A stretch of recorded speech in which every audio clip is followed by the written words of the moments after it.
welcome to you all for this wonderful session today evening.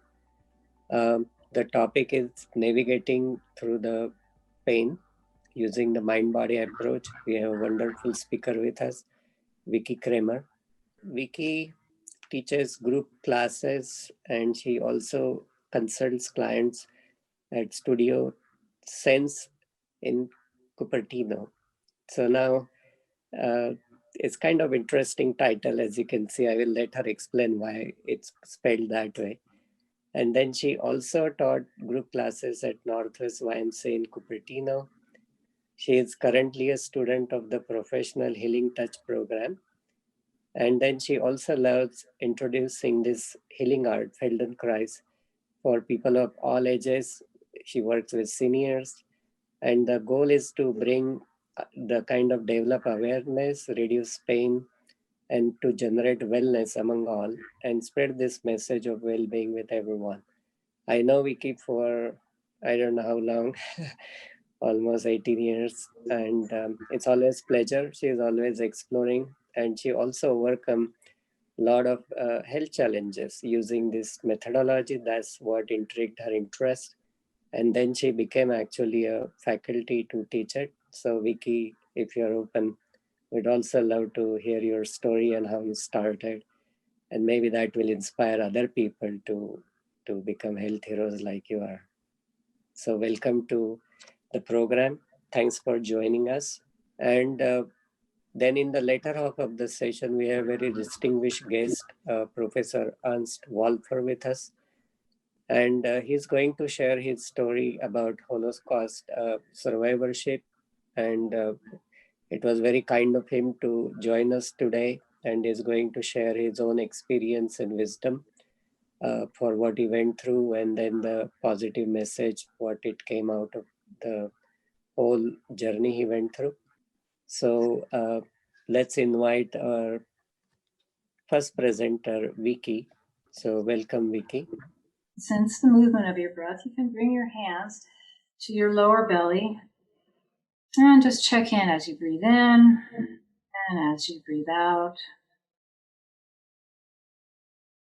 You can check in with your breath at any point in the day. We often hold our breath when something is difficult.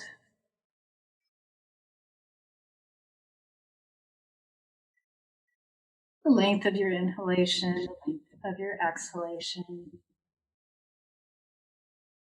So as you sit there, where do you feel supported? Where does your body feel supported? Are you holding yourself up, or are you being supported by your chair?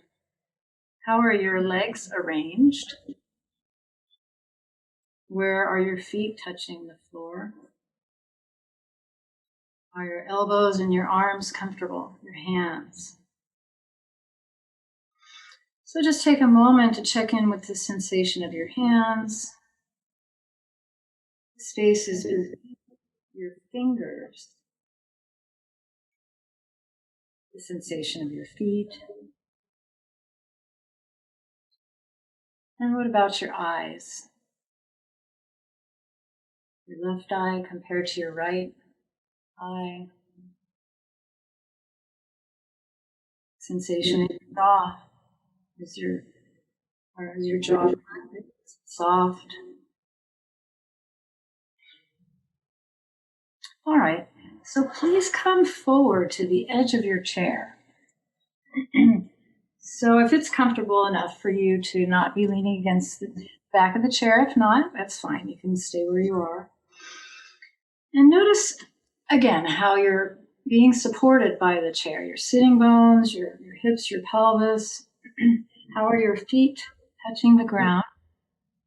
And rest your arms on your thighs. Your elbows are comfortable. And we're going to do a bit of a test. So the first thing to do is just to turn your head a little bit to the right and back to neutral. So not looking at the screen, but just turning and looking to the right and then back to neutral as far as is comfortable. And just note what you see. Where do you see? Maybe there's a certain book you see, or piece of furniture or a door or a window, and come back. And come back to the middle, and not to go to your maximum, not stretching. This is less is definitely more with the strategy of these lessons. And then go ahead and turn to the left. Turn your head to the left and back to neutral. And see, how is it turning your head to the left? Again, not going to your, looking for an easy, comfortable movement. And which side was easier? Was one side a little more free, a little smoother? No. So come back to the middle. And now you're going to bring your palms to your cheeks. You're going to have your elbows and your arms connected to your chest there. And you're going to go to your easy side. So your head, your neck, your ribs, your chest, everything's going to move as one. And you're going to turn a little bit to the easy side and then back to the middle. So everything as a unit. And of course, the movement will probably be a little smaller than when you just turned your head. Okay, just to the easy side and back to the middle. Breathing. Okay. Yeah, everything together. Then pause for a moment. And then turn to the other side. Turning to the other side. A little bit. It's a small movement, maybe only half an inch or less. But your head and your neck, everything together, as opposed to them moving separately. And rest your hands for a moment. And bring your hands again to this position where everything is going to move together.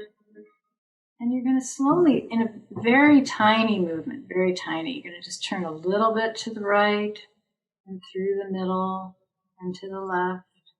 The chest turns, the ribs turn with the head. And back to neutral, a little bit, side to side. And then rest. You can go ahead and rest, lean against the back of your chair.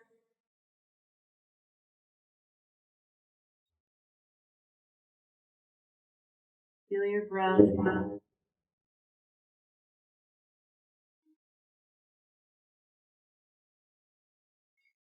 Now come to the edge of your chair once again. Your feet up, your arms comfortable. And now you're going to fix your head.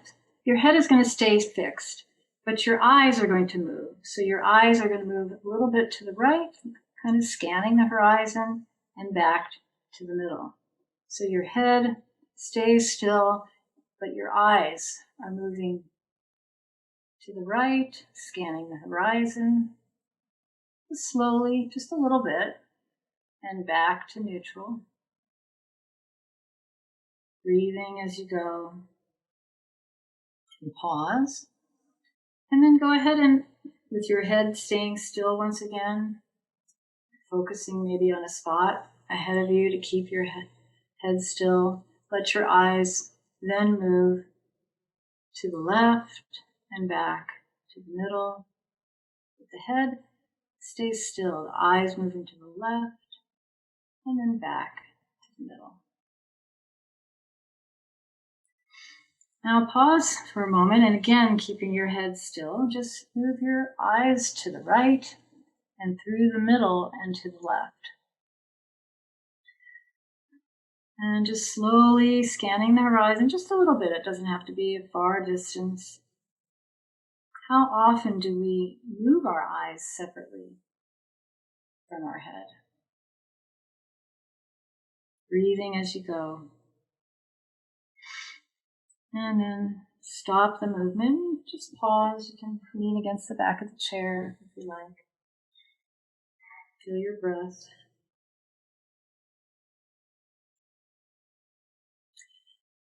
And then come forward again. And now this time, you're going to find a spot straight ahead to fix your eyes upon. So straight ahead, and now your eyes will stay still, but your head will move. So your eyes will look to the left, and back to the middle, and to the left, and back to the middle. A little bit.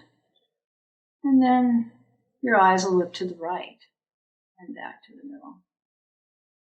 Do you feel a difference? Is it easier to look in one direction than the other? You have some different sensation of movement of the eyes in one direction versus the other. You can slow the movement down with your eyes. Smaller movements. Where can you reduce your effort? Your shoulders, your chest, your throat, your jaw. All right, leave that and pause. And you'll go ahead once again, just simply kind of that test movement we did in the beginning. Just turn to the side, and look, and turn to the other side, and see, is something different? Are you able to turn? Is there a different quality about the turning, or maybe you turn a little farther? Some ease that wasn't there in the beginning. Do your shoulders join in, your chest? There's more of you involved. And then go ahead and rest. You can sit back, just be comfortable however you are in your chair. Close your eyes now. So we're going to work now with the imagination a bit and movement of the eyes.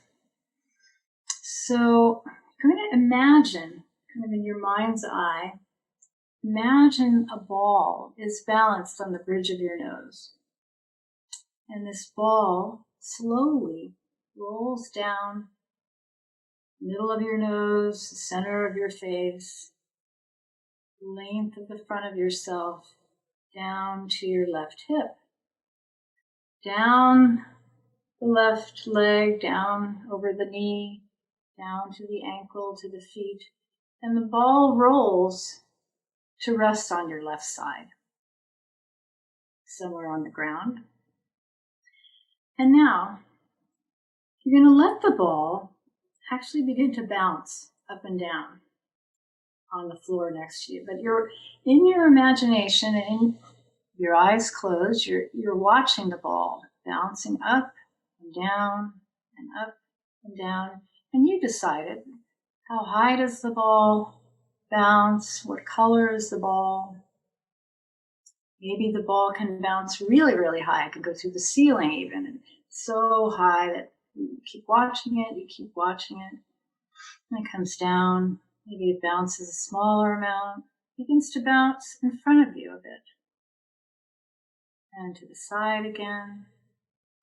And as you do this, check in with your breath. Again, where can you do less throughout yourself? Maybe your jaw. Are you clenching your fingers or your toes? Holding your breath. And the ball bounces maybe a bit behind you.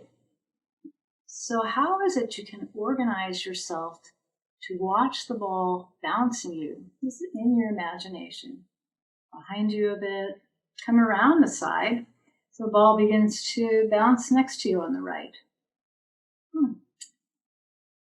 How is it to watch the ball, different heights? It's a happy, playful ball, very buoyant. And watching the ball come a little bit in front of you. Feel the sensations in your eyes. And your eyes are moving as you do this. And bring the ball to bounce maybe smaller and smaller and smaller, kind of in front of you, smaller till it's resting on the ground again. And the ball comes back to your toes, and begins to move up your ankle, to your knee, to your right hip, up the back of yourself, the length of your spine over your head again to rest on the bridge of your nose. And just go ahead and rest.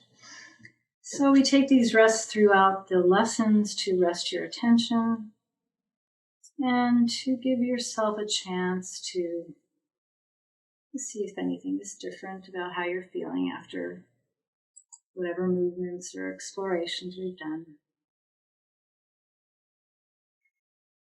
Feel your breath. Now please come forward again to the edge of your chair. So now you're going to simply make a movement of nodding your head a bit up and a bit down, a very small amount, as if you're nodding your head to say yes. So it's a familiar movement of nodding your head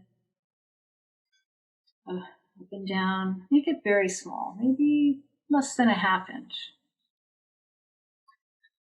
What do you notice in your chest, your upper back, your shoulders? Are other parts of you also involved in this small movement, or do you feel it mostly in your head, maybe in your neck? And now pause for a moment. Begin to add the eyes to the nodding movement. So as you nod your head downward, your eyes look downward. And as you nod your head upward, you look a bit upward. So you're adding the eyes. As you're nodding your head, your eyes are looking in the same direction you're nodding. And how does this change the movement? Do you feel like that makes the movement a little different for you? Perhaps you can sense the movement a little farther down your spine, your mid-back, your low back, maybe your feet change contact with the ground. And how are you breathing as you do that? So doing the movement very slowly, very gently, less is more. When you do smaller, slower movements, reducing your muscular effort as you go, you can feel more. So as you nod your head downward, your eyes are moving downward. How are you breathing? Are you breathing out as your head comes down?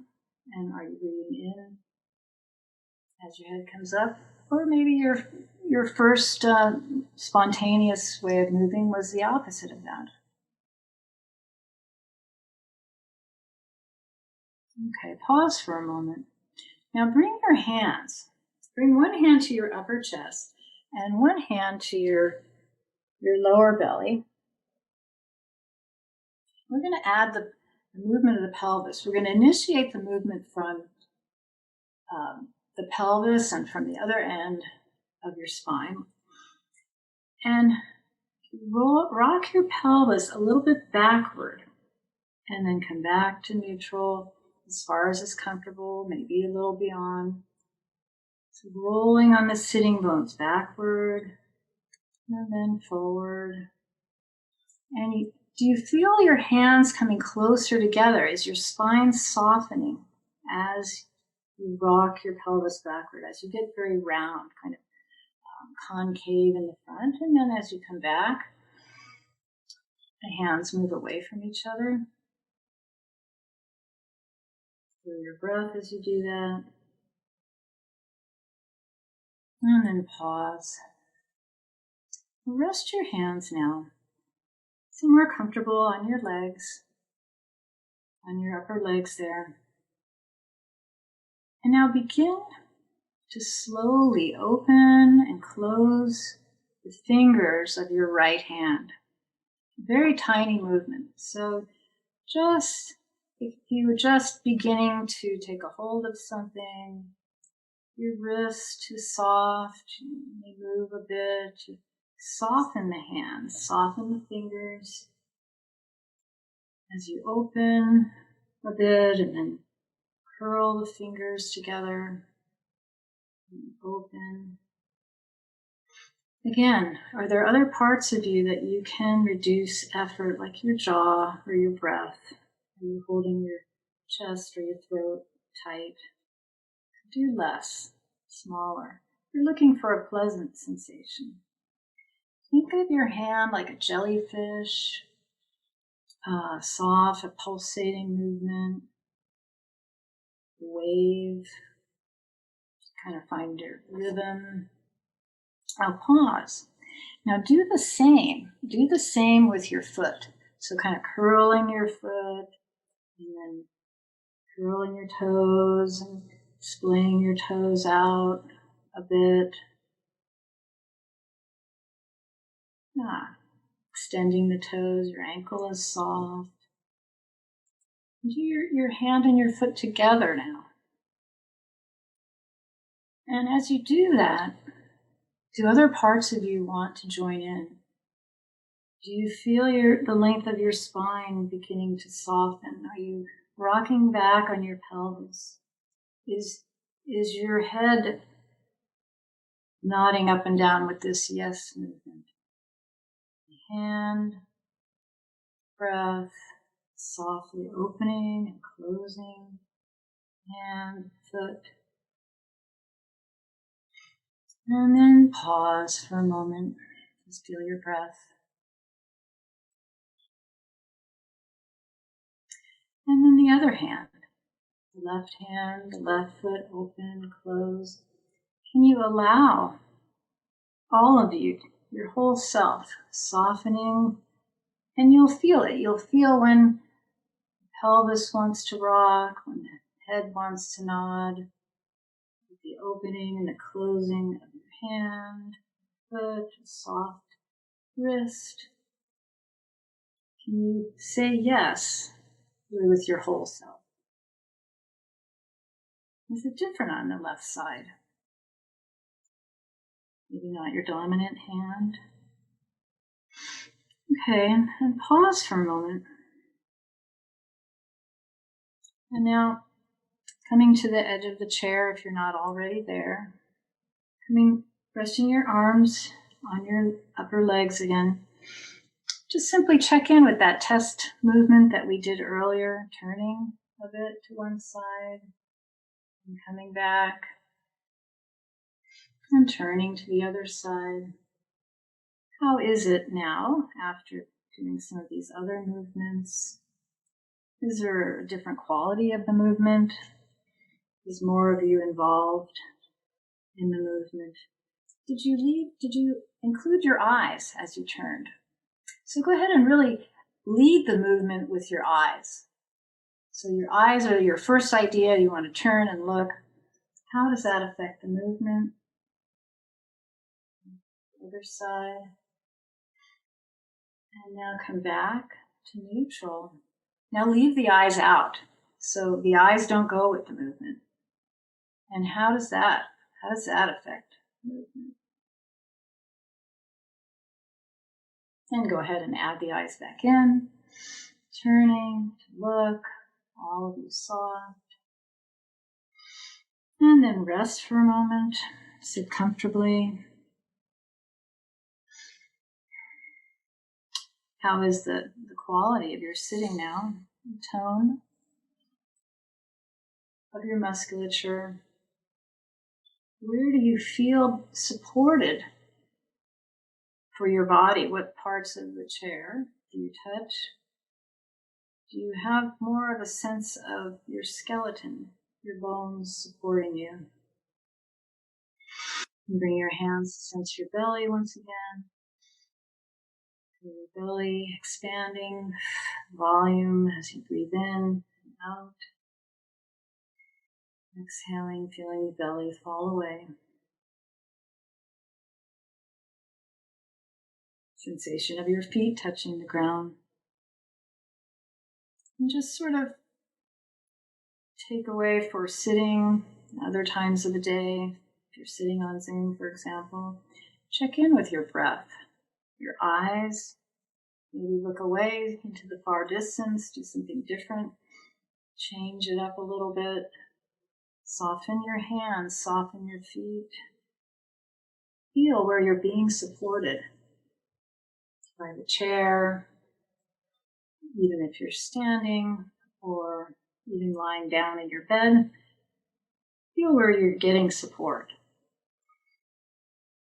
And that should bring us to an end.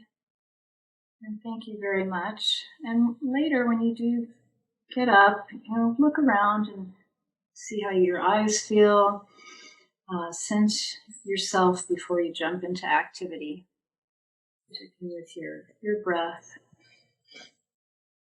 And thank you very much.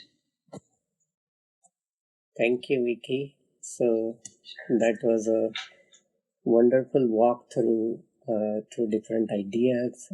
Especially, I guess, the Zoom worked out pretty well to see how Zoom burned out.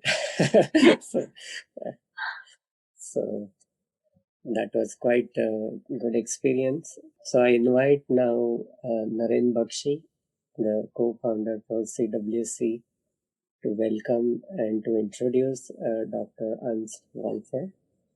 We are very honored to have him tonight to join us for our Happy Senior program.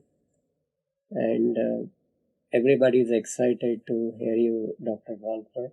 So it is my big pleasure to introduce my professor since 1967. When I came from India to United States, I took his first class in industrial engineering, human factors. And I was so inspired by him and somehow got to know him. And he has been big support and guidance and inspiration for me. At age 95, he is doing wonderful things after suffering right from childhood, Holocaust, coming to United States at age 16, going through a pain of losing mother and father, saying goodbye, and still goes ahead and does wonderful education and so much good work at Forest Service, UC Berkeley, in economics, in psychology, and then creates a center like I am in Berkeley. And I was inspired by what he has been doing, and I became part of Hume Center. So I've been watching him, and for him to do what he is doing is so phenomenal. I'm so delighted that he joined us today. And final thing I want to say is, when we talk about pain, the mental pain is a lot more harder than physical pain. He has gone through both. So with that, Professor Wolfer, please come and give us your story. One of the privileges in life, if you're a teacher, is to have students who are as inspiring to the teacher as hopefully he is to the students. And Naren was that student for me. I'm ever grateful for his contributions to the class that he attended and for his contributions that he's making to society today. I love him very much. A little bit about me, as you heard, I'm 95. I took my very first professional job in 1952 and finally retired from my professional work about 2 years ago. So that would be about 2018. A pretty long time, but it was a wonderful, rich life. Professionally, I went through many iterations. I started strictly as an industrial engineer, went over to human factors, became a management scientist, and industrial psychologist. And in my very last 20 years of my active life, I became a founder of a large mental health clinic and a clinical psychologist licensed by the state of California. I worked in academia, 3 universities, UCLA, UCB, in the government as a director of research and a consultant to senior government officials, and then many others in between, school districts, non-profit organizations, and then finally, after I retired from all that work, most of it really was research-oriented and teaching. I founded, with the support of a non-profit organization, a mental health clinic, which is functioning and working wonderful today in the East Bay of San Francisco Bay. We are talking today about pain, and as you undoubtedly have long experienced yourself, because we all experience pain, but we deal with it in different fashions. The pain is primarily identified as either physical, mental, or both. The main issues with pain is to recognize it, whether physical or mental. Suppressing it or repressing it does not get rid of the pain. Effectively within you, it may reduce the pain on the surface and your recognition of it. But the first issue of pain is to recognize it. The second issue of pain is to understand it, whether physical or mental, where it comes from, where its roots are, and because that determines what you can do about it. The third issue with pain is to work on it incessantly, with deliberation and with lots of patience, because real pain, in contrast to falling down and scraping your knee or having a bloody nose, but real pain takes long time to combat and erase. And fourth is to be careful, so that once you have conquered the particular pain or pains, you try not to get into situations where you're exposed to other possibilities.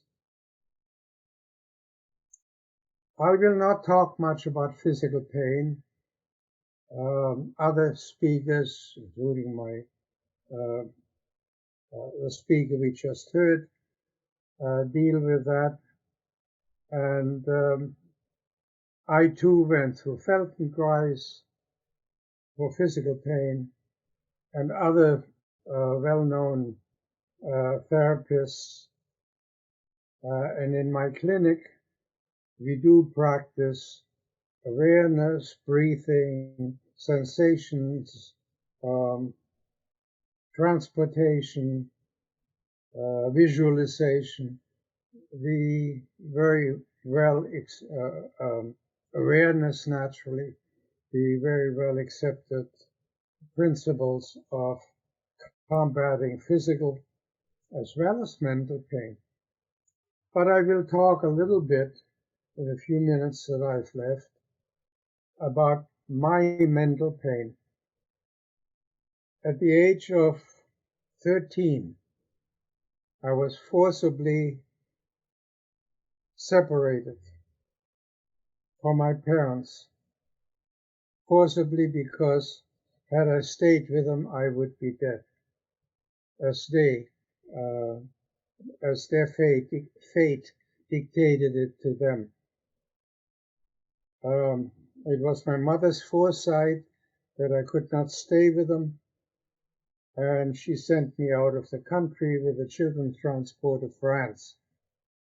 I don't want to spend too much time on the incredibly healing processes that the director and educator in our children's home in France was able to apply to make the pain of separation less painful. But I must admit that for many years, for decades, while I recognized that I'd lost my parents and the tremendous hole that is left in my life was so painful that I could not really face it, and I suppressed it most of the time. I was successful. I was a reasonably good teacher. I was a fairly good, maybe better, researcher, administrator, manager. But deep down within me, the pain that I had experienced at the age of 13 never disappeared. It didn't begin to disappear until I opened my own mental health clinic and treated other people with pain. And through them, I began to recognize my own pain and what it did to me. And I've confronted it, and I experienced it, and I reached out to others and to help them and let them help me just by being with me and understanding me. And that over a period of maybe 10 years didn't free me of my pain. The pain is always with me. Losing your parents, among many other psychological pains that I experienced, but losing your parents is recognized today in the literature as being maybe the most traumatic.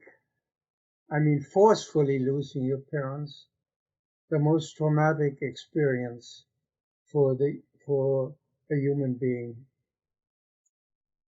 Today, I live with my pain, but we have an understanding. I can cope with it, I can recognize it, and I have helped others cope and recognize with their own pain.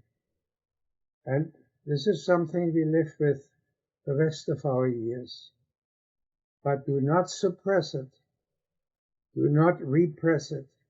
And I know people who live all their life when something comes to them that is too painful, they repress it, or if they can manage, they suppress it, and they live on relatively consciously free of that pain.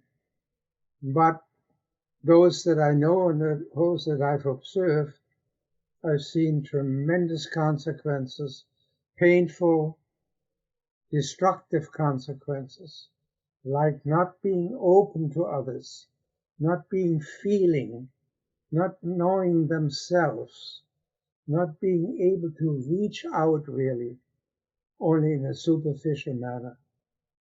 So pain cannot be forgotten. It has to be faced. It has to be dealt with, understood, and shared.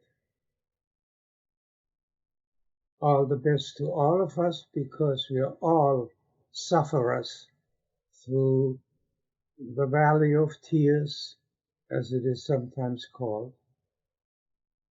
The best to you and a good year. Dr. Welfare, I would like to ask you a couple of questions. First of all, we all know that what happened during Holocaust years is just unbelievable. It's hard. I didn't even understand it till I came to United States and met you and many others.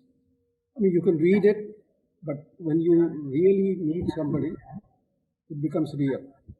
But unfortunately, as you know, even in the last 3 years, the forcible child separations happened in the United States.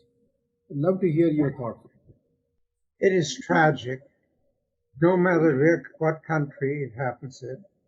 It is tragic even if your parents survive. If the separation is not too long, healing can probably occur fairly readily. The longer the separation, and if it's a permanent separation like death, the healing takes much longer time. Separating children, whether it's in the United States or in Nazi Germany or in Asia today, or in Asia during the Second World War, is a tragedy. It is a crime. And whenever we hear of it, and we can apply any kind of influence, we should bear on that, on the agents who are creating this crime. You are so right, Dr. Belfer. The one other thing I would like to thank you and Jewish community. We have learned a lot over the years. One of the things I came to know in California, but also when I moved to Cleveland, I was surprised in the beginning. Why would Jewish community be willing to even stand up with blacks? And one of the leaders there said, remember, any minority can be persecuted at different times. So make sure that your minority, whatever you belong to, does not face that. So do good work also. And that's led us to create India Community Center along the lines of Jewish Community Center. So I wanted to thank you, but I wanted to ask you, why do you think Jewish community is so progressive and done so well even after this Holocaust? I suppose it was an identification and a cohesion that formed in the community, at least immediately after the Holocaust. Today, the Jewish community is not as cohesive as it was in the 40s and 50s and 60s. But the core, the Jewish community has, in the United States and in Europe, has always been predominantly a liberal community, one that cares for others, whether these be other religions that are suffering in some way or form by discrimination, or races, or identity, like sexual identity. Basically, because we've been persecuted for 3,000 years as a community. We have developed, or most of us have developed, this empathy and understanding for other communities that are being discriminated against, and understanding them and wanting to make sure that we can help and not be victims. actually until the Second World War, the Jewish community throughout what's called the diaspora, the separation from the Holy Land, considered themselves as victims, and they were, and they didn't fight back. They believed it was in the hands of God, and they were very passive. In Germany, in Poland, in Russia, only very small groups of Jewish inhabitants try to fight back, even under the threat of death. This changed with the creation of the State of Israel. And it's fortunate because no community should play possum and lie down dead. You should stand up for your rights. You need to fight for the rights. You need to create coalitions and do all in the power to prevent these tragedies to your own people and to other people. And we've learned to stand up after the Second World War. There were pockets, the Warsaw Ghetto Uprising, a very, very courageous thing, and Russian and Polish resistance fighters also in France. But overall, we were, when it came to pain and suffering, passive people. You can't be passive to pain and suffering. Professor, there is a question from audience from Malvinder Kaur, and she says, how can parents heal from losing a child because of death? So she wants to know, if you lose a child, how to cope up with the loss as a parent. Do you want me to answer that? The loss of a child, the loss of anybody we really love, whether a friend, a relative, parent, or child, is a terrible burden, a terrible trauma. And as you can imagine, besides my parents, I've lost 50% of my family, innumerable friends. I'm one of the few survivors of my youth groups, and the only survivor, really.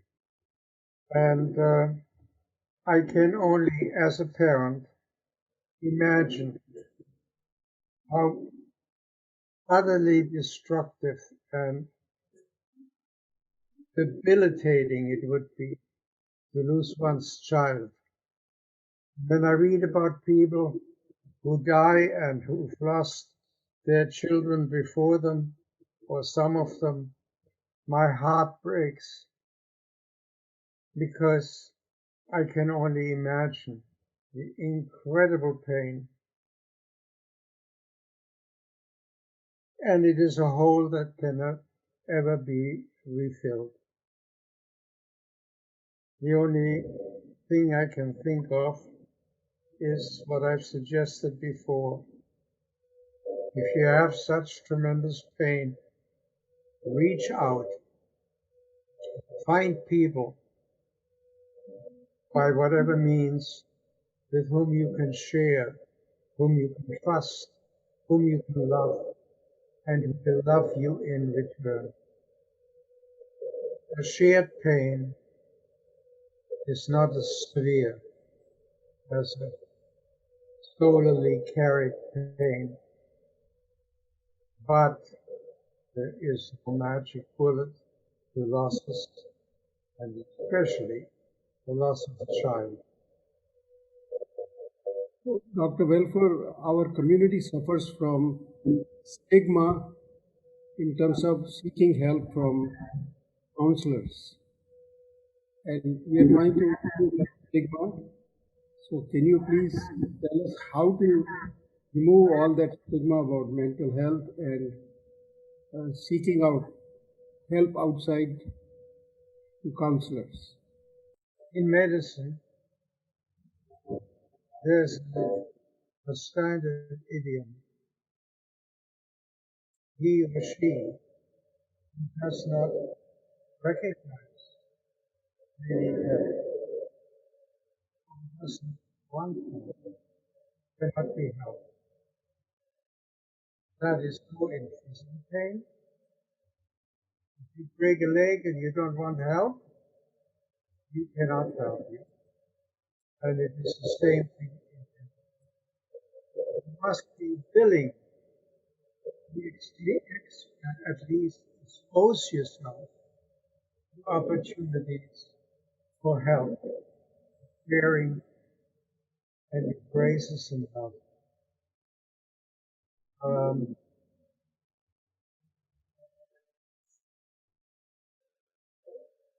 If you don't want it, it's nothing.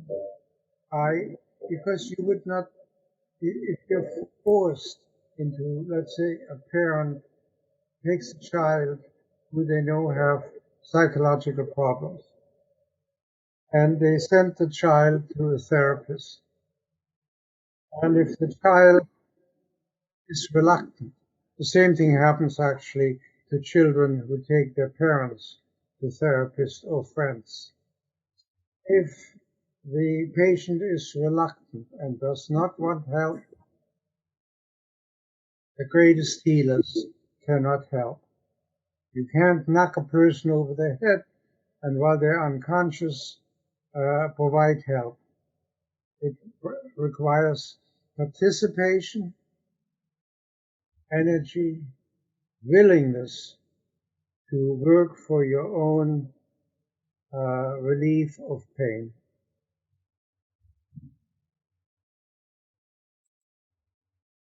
Thank you, Professor. There is a comment from Vidya. She says, "You have gone through so much in life. You are doing so well, even at this advanced age. So can you give us some tips on aging gracefully or healthy aging?" Some fights I subscribe to. For example, if you can keep physically active and mentally active and eat right and sleep right, all the things we know, you will delay debility. I've been physically active and I retired, as I said before, from being actively engaged in my clinic at the age of 93. And the only reason I retired from it totally is because I'm hard of hearing. And I just could not, in spite of hearing aids, fully understand what others were saying, especially in group settings. And that made me relatively impotent to be of real help in real time. And so I had to retire.